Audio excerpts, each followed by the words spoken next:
Merhaba arkadaşlar. Bugün de sizlerle yine yazlık böyle panço bluz tarzı bir çalışma yapacağız. İpim Yanhart'ın cins ipi. Hatta renk numarasını da söyleyeyim sizlere. Ee, Bu koton ip arkadaşlar. Renk numarası da 35. %55'i koton. Tığ numaram da 3,5.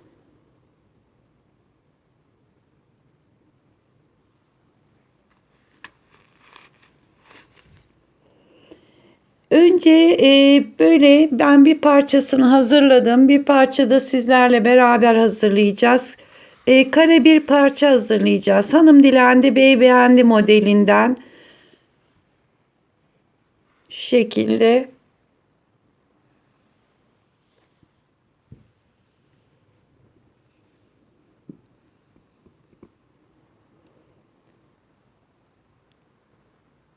Orta parmağıma 2 kere doluyorum. 2 kata birden girdim. 1, 2, 3 zincir çekiyorum. Ve buradaki boşluğun içine ikili trabzan yaptım. 2 tane. Şimdi parmağımdan çıkarabilirim. Bir tane daha yaptım. 3 tane. Arada 2 zincir. Tekrar 3 tane daha ikili trabzan.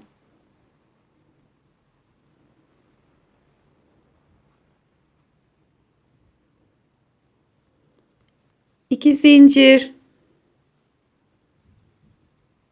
3 tane daha yapıyoruz ikili trabzan.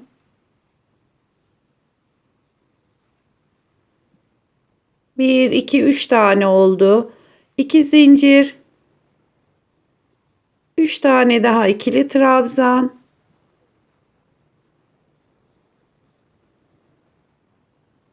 Bir, iki zincir çekiyorum. Bakın 1, 2, 3, 4 tane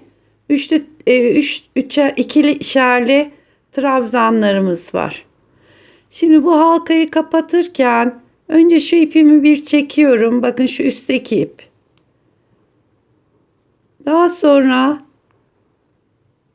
onu şöyle çekiyorum. Tam ortayı kapatıyorum ve diğer ipimizi çekiyorum. Orta kısmımız kapandı. Şimdi ilk yaptığım trabzanın tepesine giriyorum. Ve birleştirmemi yaptım. Ortayı bu şekilde yaparsanız asla açılmayacaktır. Bakın asılsanız bile açılmaz. Birleştirmemi yaptım. Şimdi 1, 2, 3, 4 tane çubuklarımız var. Şu orta noktaya gelene kadar ipimi yürütüyorum.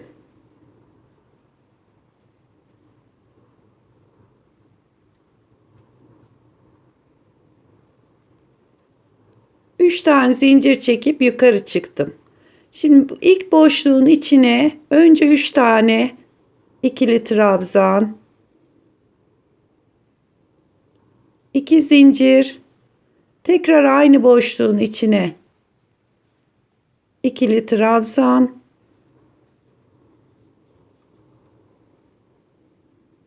bakın 3 ve 3, arada da 2 zincir. Bu köşelerdeki zincir sayılarımız hep 2 olacak. Diğer bütün zincir sayılarımız da 1. Bir zincir çektim, diğer köşeye gidiyorum. Yine oraya da 3 tane trabzanımı hazırlıyorum. 2 zincir, aynı boşluğun içine 3 tane daha.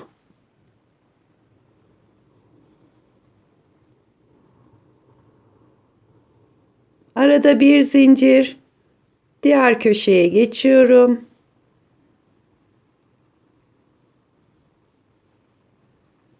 Üç tane yaptıktan sonra 2 zincir ve aynı boşluğun içine bir 3 tane daha.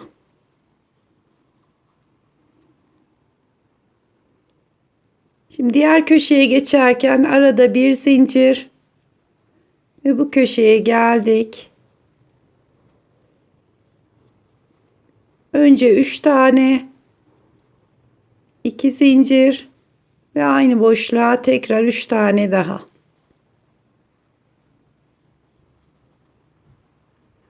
Ve aralardaki zincir sayılarımız hep 1. Ve ilk çıktığımız zincirin tepesine şekilde birleştiriyorum.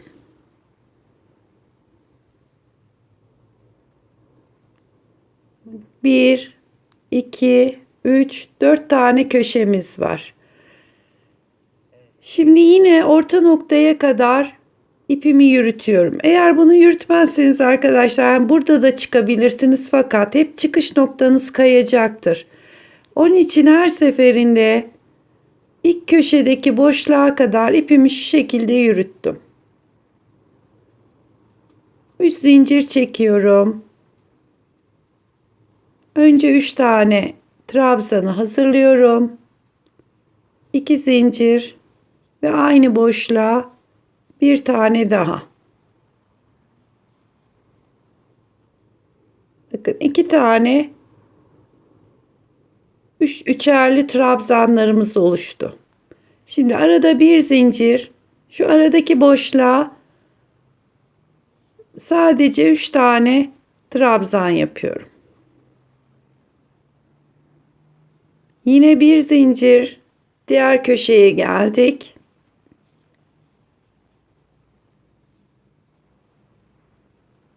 Üç tane yaptım. 2 zincir, aynı boşluğun içine 3 tane daha trabzan. Bir zincir, şu tek olan boşluğun içine 3 tane trabzan yapıyorum.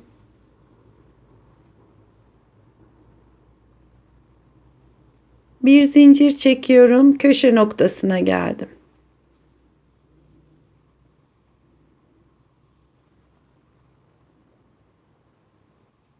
Köşelerdeki zincir sayımız 2. Tekrar aynı boşluğa 3 tane daha trabzan yapıyorum.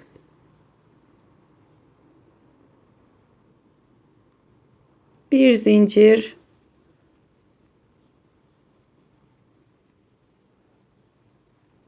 aradaki tek boşluğa 3 tane trabzan yaptım. Bir zincir çekiyorum, köşeye geçiyorum.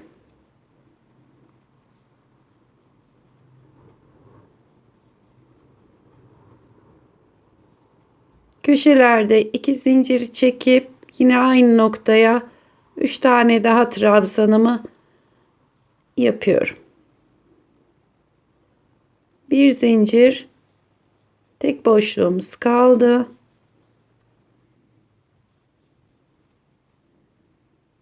Ve bir zincir çekip ilk çıktığım zincirin tepesine şu şekilde birleştiriyorum. Ve orta noktaya gelene kadar ipimi yürütüyorum. Yine 1 2 3 zincirle yukarı çıkıp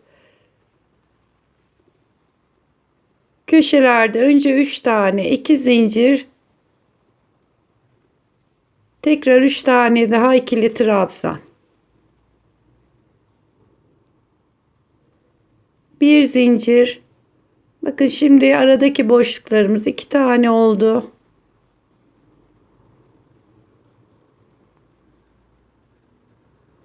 Bir zincir.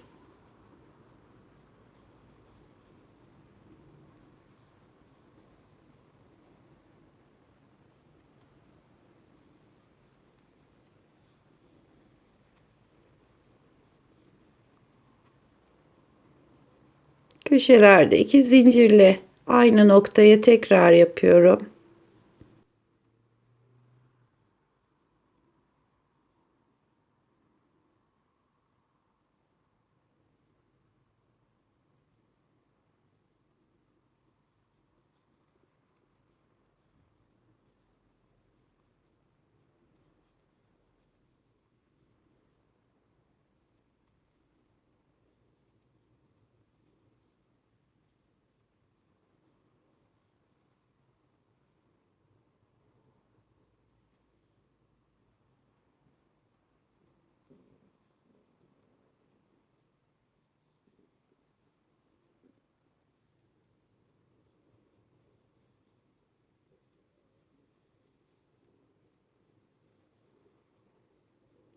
Sadece köşelerde 2 zincir çekiyoruz. Artık diğer bütün aralarda birer zincir çekerek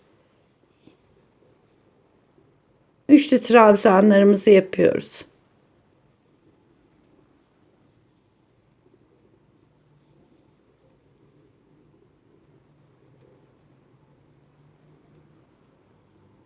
Son köşeye geldik. Buraya da 3 tane yapıyorum.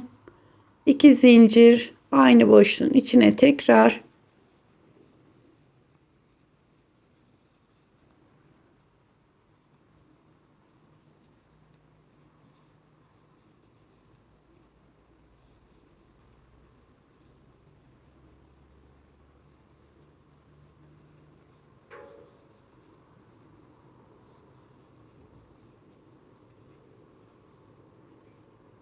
Bakın bu şekilde.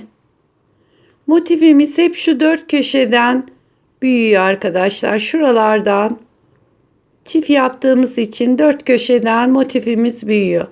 Sıranın sonuna geldiğimiz zaman her zaman ilk yaptığımız zincire giriyorum. Birleştiriyorum ve ipimi şuradaki orta boşluğa kadar yürütüyorum. Ve burada 1 2 3 zincirle yeniden sıraya başlıyoruz.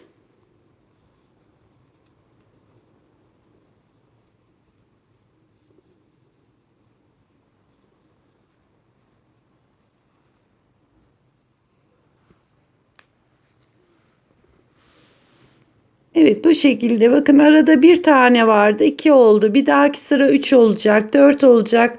Bu şekilde motifimizi büyüterek devam ediyoruz. Evet arkadaşlar, ben şöyle şu orta noktadan sonra 1 2 3 4 5 6 7 8 9 10 11 12 13 14 15 16 17 sıra ördüm. Santim olarak vereyim.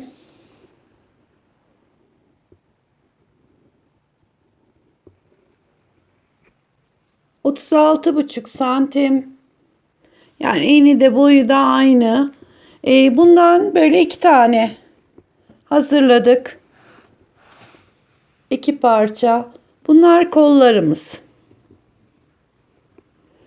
Şimdi ön ve arka parçalarımızı yapacağız. Şu şekilde ben yine bir tanesini hazırladım.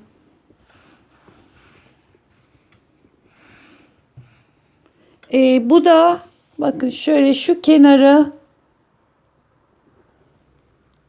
35'i biraz geçiyor. Yani bitmiş hali öyle.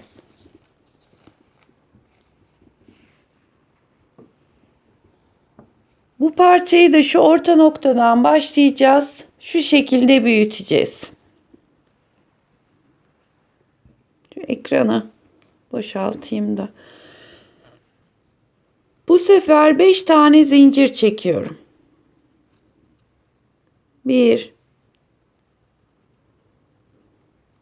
5 tane zincir çekip ilk yaptığım zincire şöyle bir birleştirdim. Minik bir halkamız oluştu.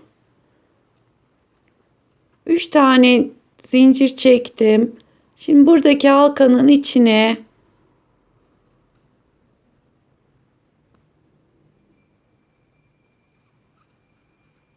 üç tane trabzan yaptım. 2 zincir yine aynı boşluğun içine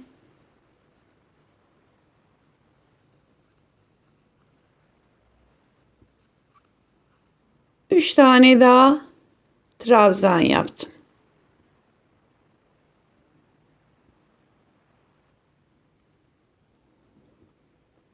Bir, iki, üç, 4 tane zincir çekiyorum. Geri döndüm. Hemen çektiğim zincirin dibine batıyorum ve şöyle bir kafes yaptım. Bir zincir, arada bir tane boşluk bırakıp diğerinin tepesine trabzanımı yapıyorum. 2 tane kafesimiz oluştu. Yine bir zincir çekiyorum. Şu orta noktaya geldik. 1 2 3 tane kafesimiz oluştu. Şimdi orta noktada 2 zincir çekiyorum. Aynı boşluğun içine tekrar yaptım. Burası tam orta noktamız. Şimdi bir zincir çekiyorum.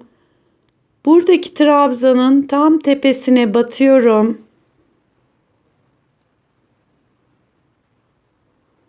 Bir zincir çekiyorum. Bir tane boşluk bırakıp kenardaki zincirin tepe noktasına battım. Ve bir zincir çekip tekrar aynı noktaya batıyorum. 3 zincirle yukarı çıkacağım. Şimdi şurası tam orta noktamız. Bakın 1 2 3 tane kafes burada. 1 2 3 tane kafesimiz diğer tarafta. 3 zincir çektim, geri dönüyorum. Şimdi bu boşlukların içine trabzan, bir tane tepeye. Boşluğun içine bir tane de tam tepe noktasına.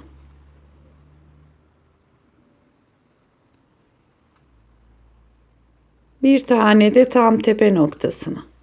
Ve ortadaki boşluğa geldik. Şimdi 2, 4, 6, 7 tane trabzanımız var. Bu orta noktada dolgu sırasında ikişer kere batıyoruz. Bir tane daha yaptım, 2. Şimdi 1, 2 zincir çekiyorum. Aynı boşluğun içine bir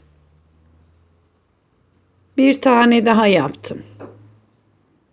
Bakın 1, 2, 3, 4, 5, 6, 7, 8, 9 tane trabzanımız var. Bu tarafta da aynı şekilde olacak. Yani bunları hemen trabzanın tepesinden başlayarak devam ediyorum. Tepeye yaptığım bir tane boşluğa. Tepe noktasına yaptım. Bir tane de boşluğa.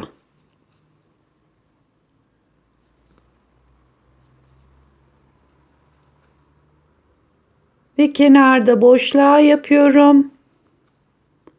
Ve tam zincirin tepe noktasına.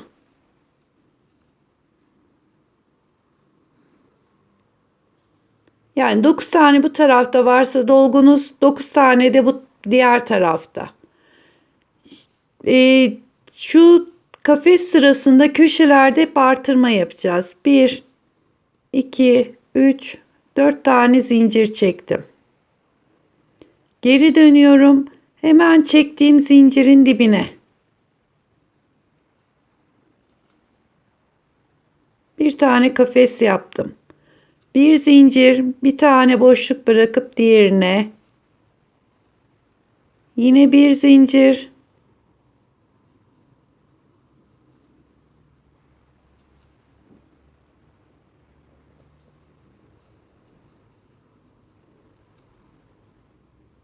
Ve tam bir tane bırakıp tam orta noktanın kenarındaki trabzanın tepesine ikili trabzanımı yaptım.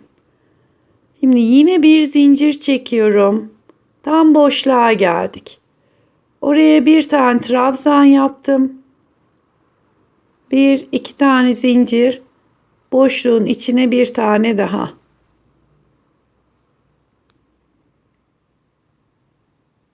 Bir zincir çekip hemen ilk trabzanın tepesinden başlıyorum arkadaşlar. Bir tane yaptım. Bir boşluk bırakıp diğerine.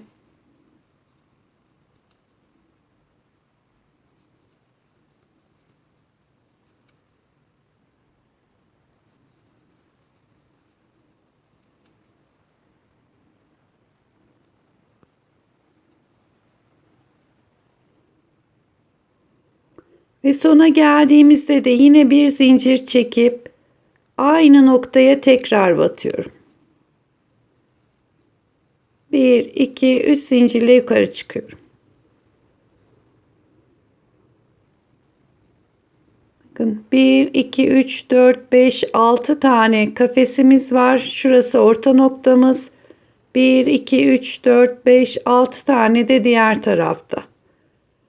Sayılarımız hep eşit olacak arkadaşlar. Yine 3 zincir çekip trabzan bu dolgu sırasında Bir tane boşluğa, bir tane de tepeye yaparak orta noktaya kadar devam ediyorum.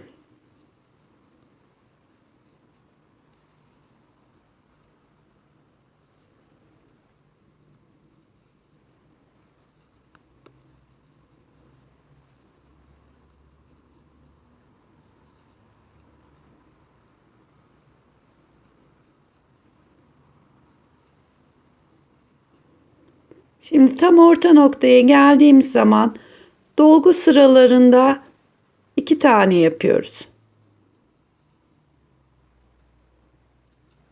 2 zincir aynı boşluğun içine yine 2 tane yapıyorum.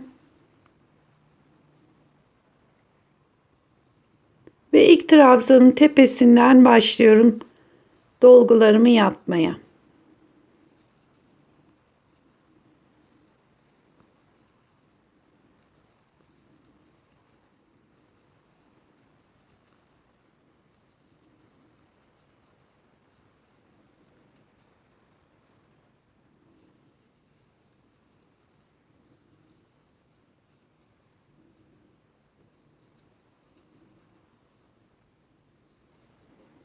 Boşluğun içine yaptım ve kenardaki trabzanımın tepesine de yapıyorum.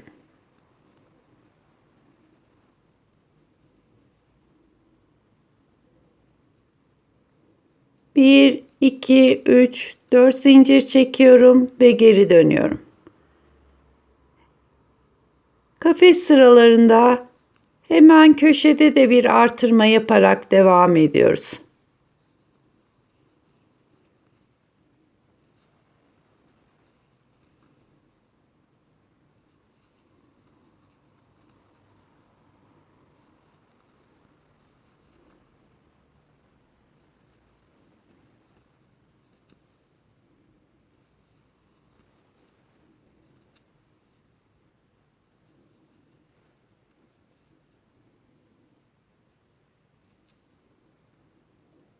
Orta noktaya geldim. Bir tane yapıyorum. Bir, iki zincir. Yine bir tane daha.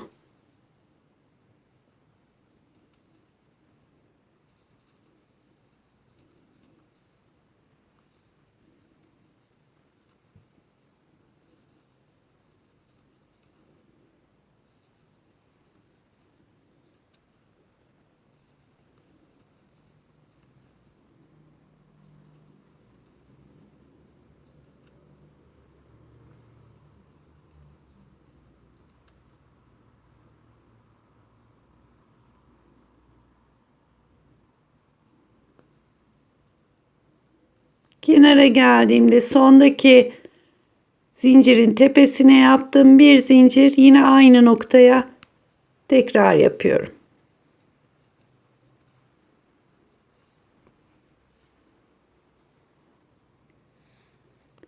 Bakın bu şekilde devam edeceğiz. Dolgu sıralarında şu ortadaki boşluğa 2 kere batıyoruz. Kafesleri yaptığımız sırada bir kere trabzan yapıyoruz. Ama o sıranın başında ve sonunda da artırmayı mutlaka yapıyoruz. Bu şekilde büyüterek devam ediyoruz. Evet, şu şekilde 2 parça hazırladık. Şimdi arkadaşlar kolların yerleştirmesini göstereyim. Şu kare parçayı şöyle 2'ye katlıyoruz.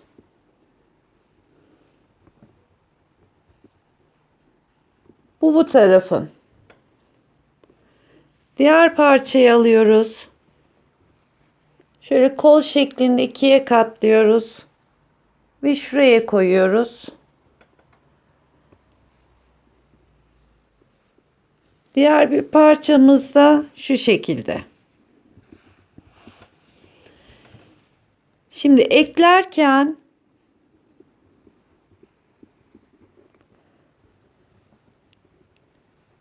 ön parçanın şu uzun kenarıyla alttaki kolun kenarını ekleyeceğiz.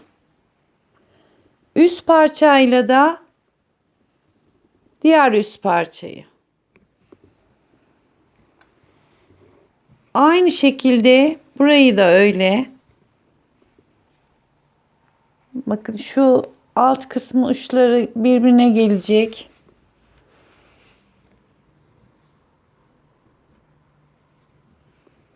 Şuradaki parçayla da burayı böyle birbirine dikeceğiz. Şimdi ben şu üst parçayı bir şuna dikelim.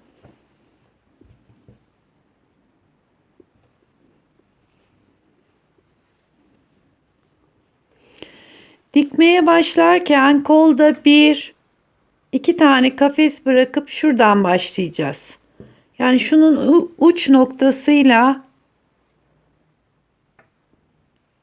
buranın iki kafesi atlıyorum. Şuraya giriyorum. Şu kısmı bir kere daha yapmak istiyorum.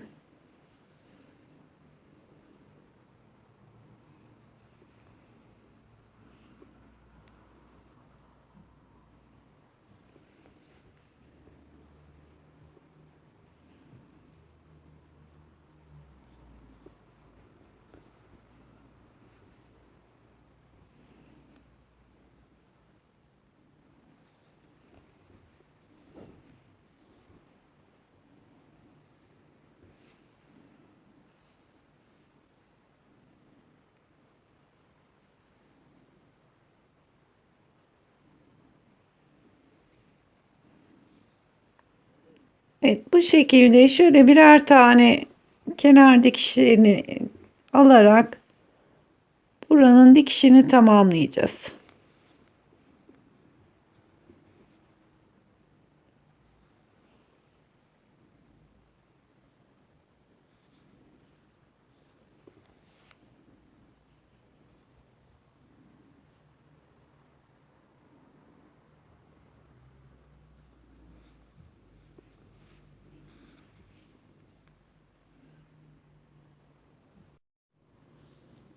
Evet arkadaşlar, bütün dikişlerini bitirdim. Şu açık kalan yeri de şu kol ağzını birbirine diktim. Her iki tarafında dikişleri bitti. Şimdi şu kolunu hem biraz uzatmak hem de biraz toparlamak için trabzan gideceğiz.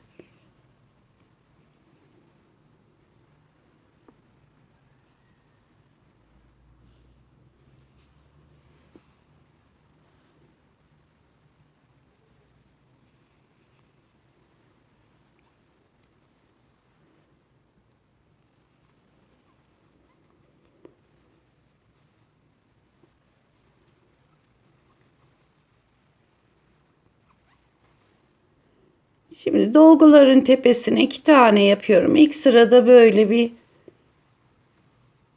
hepsini doldurarak gidiyoruz.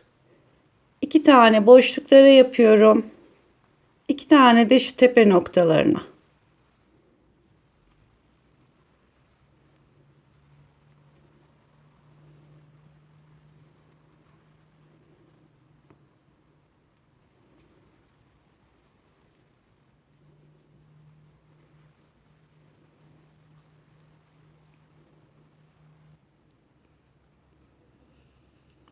Şimdi başladığımız noktaya geldik.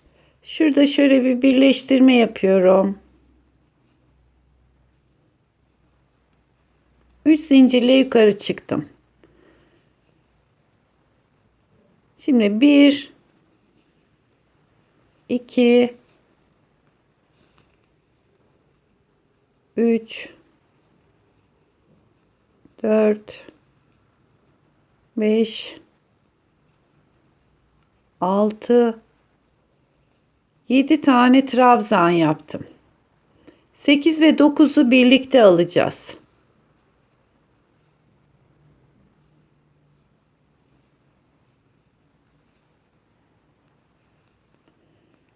Tekrar 7 tane trabzan.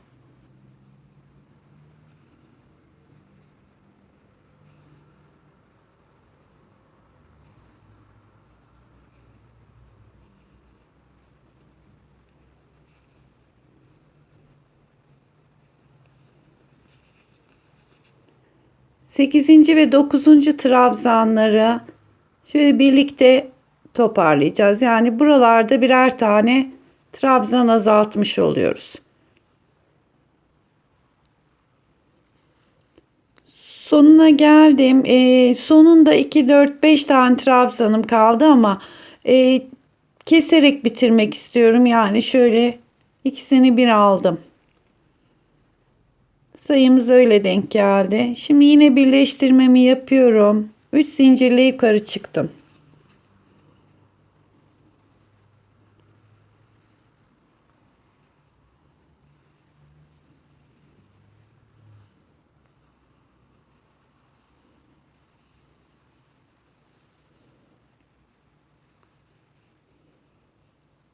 İki, 4, şu çıkış zincirinden hariç 2, 4, 6 tane trabzan yaptım. Şimdi tekrar 7 ve 8.'yi kesiyorum. Tekrar kesme işlemi yapıyoruz. 1, 2, 3, 4, 5, 6 tane trabzan yaptım. 7 ve 8'i birlikte alıyorum.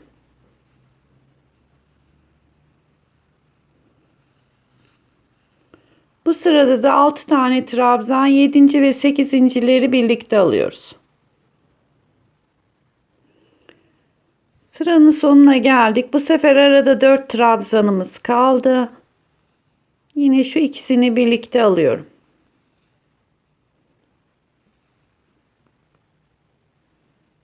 Ve birleştirip 1, 2, 3 zincirle yukarı çıkıyorum.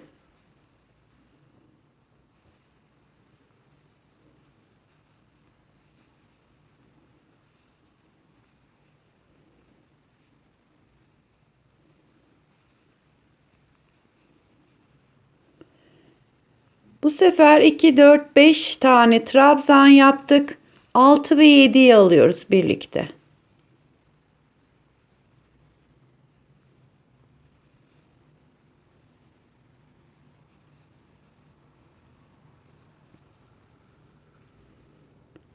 İki,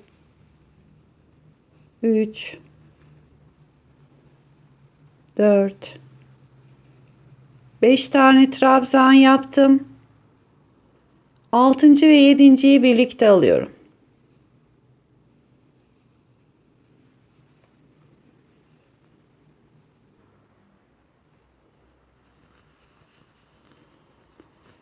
Sıranın sonunda yine kesme ile bitiriyorum. İlk yaptığım zincirin tepesine girip 1, 2, 3 zincirle yukarı çıkıyorum. 6. ve 7.'leri almıştık. 5 trabzan yapmıştık arkadaşlar. Bu sefer 4 tane trabzan yapacağız. Bu da son sıramız. 1, 2, 3, 4 tane trabzan yaptım. 5 ve 6.'yı birlikte alıyorum.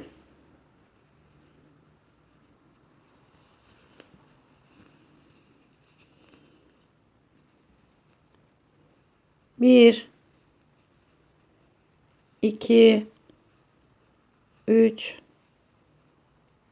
4 trabzan, 5 ve 6.'yı birlikte.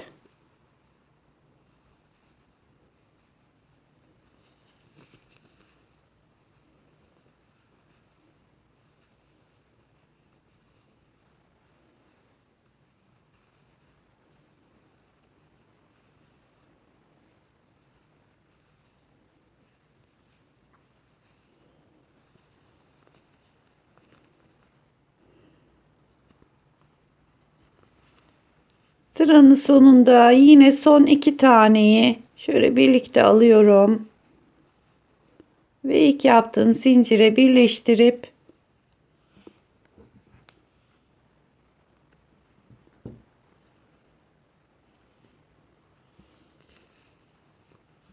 ipimizi de şöyle arka taraflara doğru yürütelim arkadaşlar.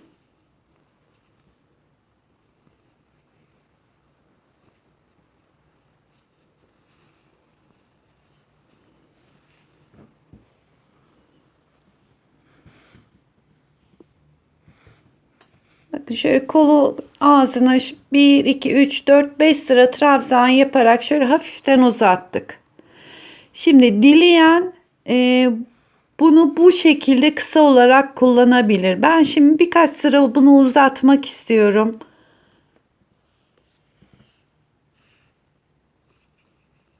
Yani üçgen kısımların tamamen kısalığı uzunluğu size kalmış. İstediğiniz şekilde kullanabilirsiniz. Şimdi herhangi bir şöyle bir koltuk altından başlayalım. Şuradaki yanındaki hemen ilk boşluğa girdim.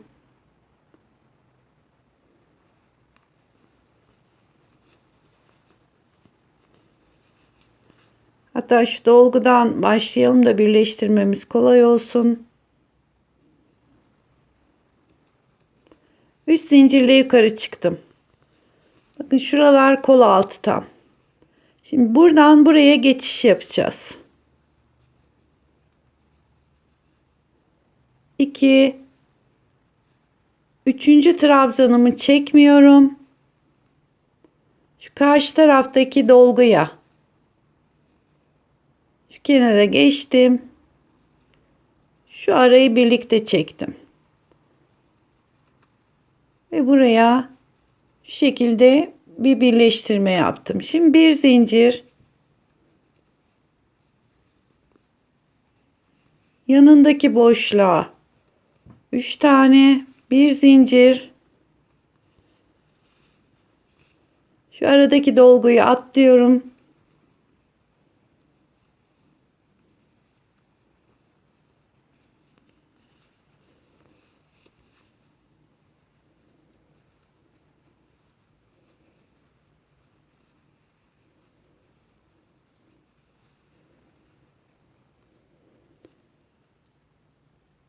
Hatta şuralar çekti arkadaşlar. 2 zincir çekelim bu aralara.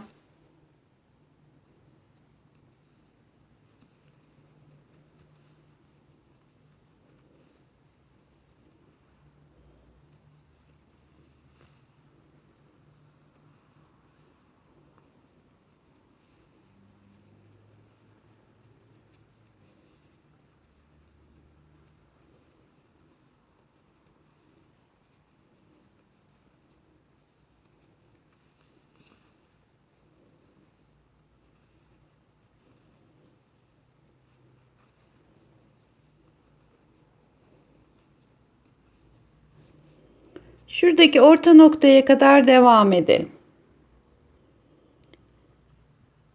Şimdi ilk başladığımız tam üçgen noktaya geldim. Oraya giriyorum. Önce 3 tane trabzan yapıyorum.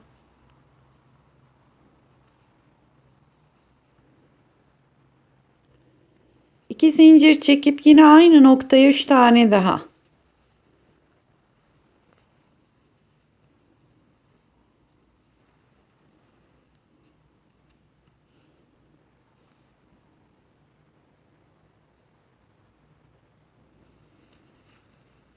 Ve artık devam ediyorum. Yani şuradaki boşluklara 3 tane trabzanlarımı yaparak kol altına kadar gidiyorum.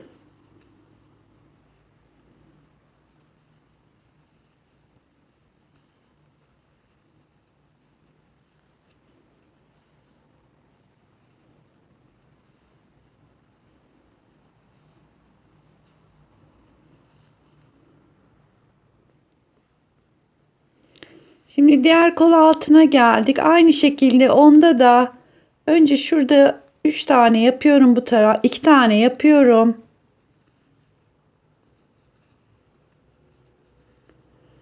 Üçüncüyü karşı taraftaki yerde birlikte alıyorum.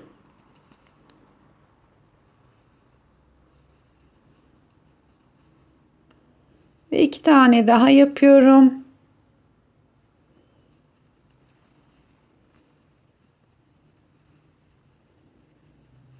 Artık bu şekilde başladığımız noktaya kadar devam ediyorum. Tam uç noktada çift yapıyoruz arkadaşlar. Yani buraya da 3 tane yapıp 2 zincir, tekrar 3 tane daha yapalım bu göbeğin ortasına.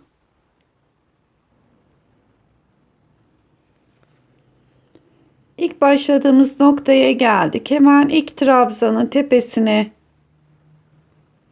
batıp şöyle bir birleştirme yapıyorum. 3 zincirle yukarı çıktım. Şimdi ikinci trabzan, iki tane trabzanı yaptım.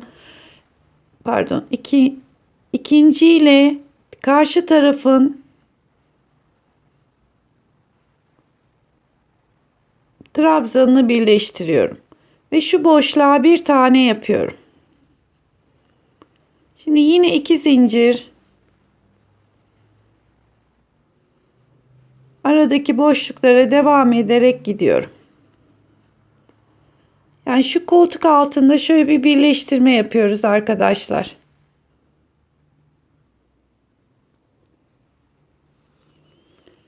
Şimdi sıra başına geldik. Yine ilk zincirin içine batıyorum.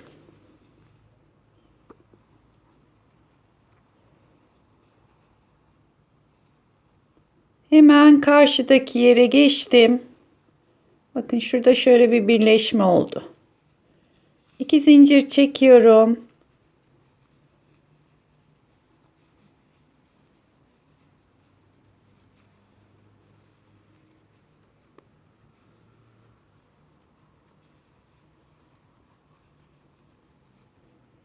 Yani şu kol altı kısımlarında şöyle her seferinde karşılıklı birleştirerek sanırım bir sıra daha yapsak yeterlidir. Bakın şurası da orta kısım artırması. Bu şekilde 4 sıra ya da 5 sıra yapalım. Yarı panço yarı bluz olan parçamız bitmiş olacak. 4 sıra yaptım, yeterlidir. Çok uzun olmayacak zaten. Bakın şu koltuk altları da şu şekilde.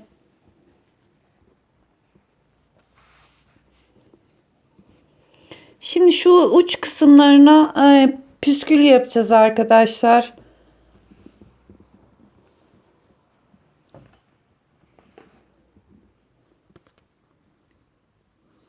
Şöyle 12 santimlik bir püskül boyu yapacağım ben, ama tabii bu uzunluk da size kalmış. İstediğiniz uzunlukta yapabilirsiniz.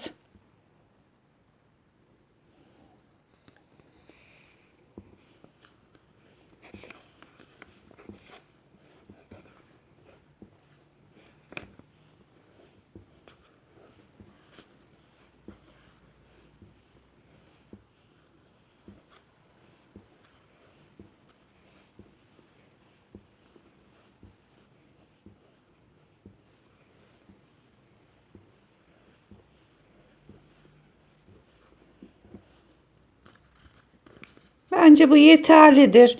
Dediğim gibi püskül kalınlıklarını istediğiniz ebatta ayarlayabilirsiniz. Daha da kalın yapabilirsiniz.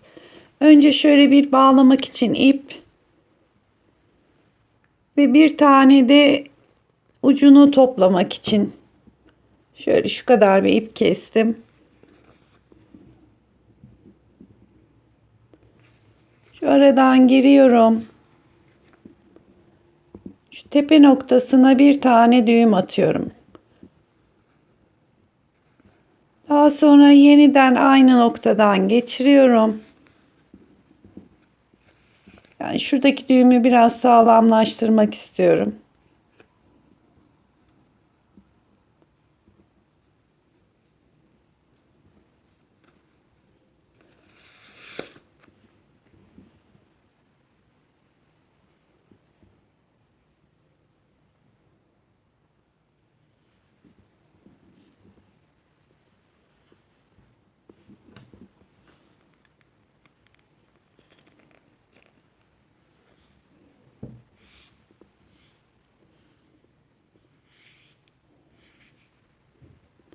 Şimdi tam şu bağladığımız yeri şöyle tutalım.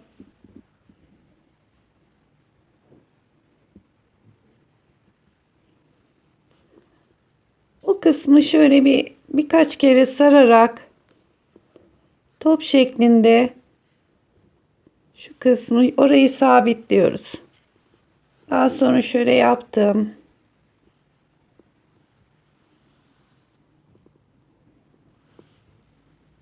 Birkaç kere de böyle düğüm atalım.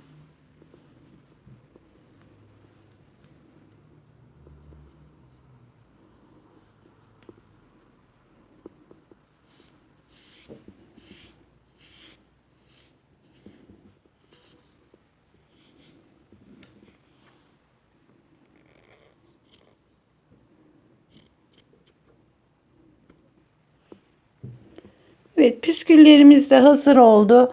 Dediğim gibi siz bunları daha kalın kalın da yapabilirsiniz. Bu arada 150 gram 50 gramlıkta iplerimiz 3 taneydi.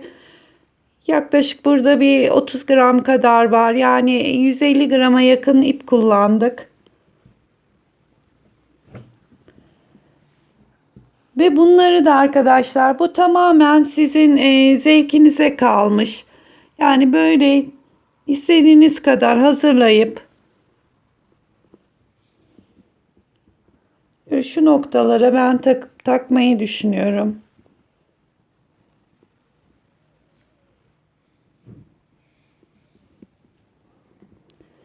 Yani 1, 2, 3, 4, 5 tane ön tarafa, 5 tane de arka tarafa takacağım. Şu şekilde. Onu da mesela hemen şu ilk orta göbekten başlayarak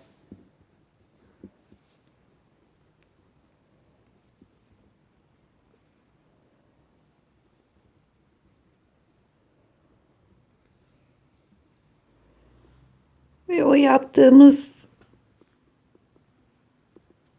düğümleri de şuradaki halkanın içinden geçiriyorum.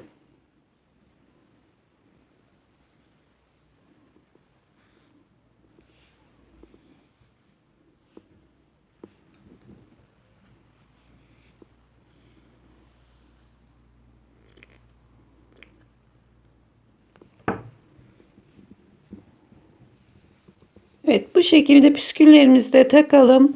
Bu rizimiz bitmiş olacak. Yapacak arkadaşlara kolaylıklar diliyorum.